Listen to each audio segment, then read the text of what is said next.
হচ্ছেটা কি, যে এতদিন ধরে একটা তদন্ত চলেই যাচ্ছে। আর.জি. করের চিকিৎসক খুনের ঘটনা প্রায় 2 সপ্তাহের ওপরে হয়ে গেল, কিন্তু কোনো সুবিচার এখনো পর্যন্ত আমরা কিন্তু পেলাম না। তা এই সুবিচারের আশায় সমস্ত মানুষ রাস্তায় নেমে পড়েছে, সর্বস্তরের মানুষ, সমস্ত পেশার মানুষ রাস্তায় নেমে পড়েছে। যারা বাইরে বেরোতে পারছে না তারা ঘরে থেকে প্রতিবাদ করছে, এমনকি স্কুলের পড়ুয়া পর্যন্ত রাস্তায় নেমে পড়েছে তাদের অস্তিত্বের লড়াই, তারা বিচার পাওয়ার আশার লড়াই করতে।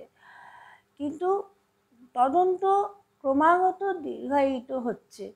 এইভাবে যদি তদন্ত দীর্ঘায়িত হয় তবুও কিন্তু আমাদের আন্দোলন কমবে না, প্রতিবাদ কমবে না, উপরন্তু মানুষের মনে আরও আগুন জ্বলে উঠবে এবং প্রতিবাদ বাড়তেই থাকবে।